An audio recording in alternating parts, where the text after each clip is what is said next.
walaalo horta arrintanu dee arrin soo jiitantay oo hadda halkii sane u dambeeyaba waxaad ogeydeen mar sii horreysay anigoo usoo kicintamay magaalada Kismaayo oo ka yimid Muqdisho in diyaaraddii waday hawada laga celiyey kabacdina markii ugu dambeysay uun cadaadis la saaray ninkan odayga ugu dambaystii waa aqbalay inaan Kismaayo imaado intaan imaanayay oo dhanna waxaa mar walba ay haystay cadaadis lagu hor istaagayo in aan ololeeyo aakhirkii waxay soo jeedantaba waxaa la soo dhejiyey kursigii aan doonayay inaan u tartamo anigoo taa ka duulaya ayaan shalayto waxaan usoo kicitamay magaalada Kismaayo si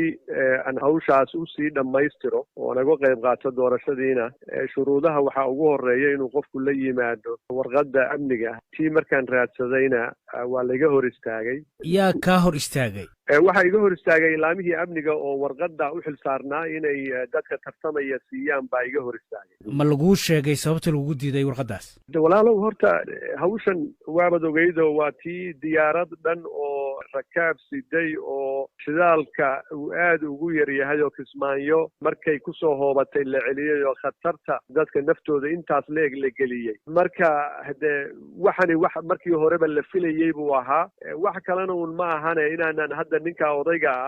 aanan isku tiim ahaynoo ra'yiga isagu sida wax u wada aan kaga soo horjeedo ninka odayga waa kee kaliya un bay daaran tahay wax kale oo hadda ninkan hogaamiyaha ka ah magaaladan Kismaayo Axmed Madoobe sidaas markay wax u dhaceen kadib adiga maxaad samaysay kabacdi isku day kalaan sameeyey oo qolada doorashada ayaan aaday si aan wixii aan la kulmay ugu sheego oo ugu wargeliyay in warqadii la ii diiday welina aan doonayay inaan kursiga u tartamo iyaguna waxay yidhaahdeen shuruudda ugu horreysa waxa waaye qof kasta oo doonaya inuu tartamo waxa weeye warqadda inuu la yimaado maadaamoodan warqaddaa haysanin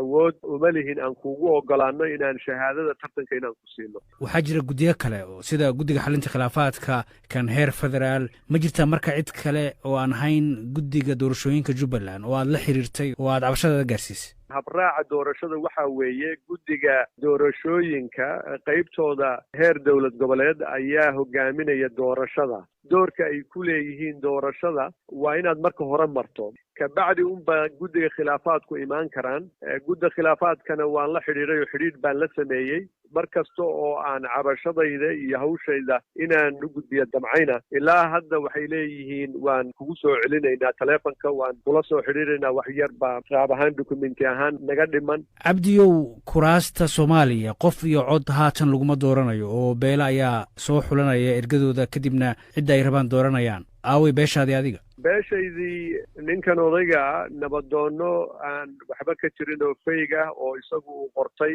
ayuu u yeedhay oo 5 ah maxaan ku dhahdaa nabadoonadii genuine-ka ahaa qaarkood intii hadda process-ku socday waaba xidhnaayeen oo hadda la soo daayay saakadan hadda hal saac ka hor baa la soo daayay qaar badanna magacyadii iyagu ay lahaayeen magacyo kale lagu bedelay hadda beeshayduna waxa weeye waxay wadaan dadaal ay isugu imaanayaan oo arrintaas kaga falcelinayaan laakiin cabdiyow ilaa haatan adiga unbaa cabanaya maynaan arag salaadiin caan oo beeshaada oo leh kuraastii baana laga boobayaa marka adigun bay kuu koobantaha hawsha soo maaha fiiri qaarkood waa hadleen nabadoonada caanka si beelnimo ay u hadleen waxaa laga yaabaa inaadan adinku dee aydan waraysan ama aydan war ka qaadin laakiin social media ayaa lagu waraystay laakiin sidaas si ka bedelan oo ka miisaan weyn bayba doonayaan inay hawsha u adres gareeyaan hawshan aniga keliga ima qabsan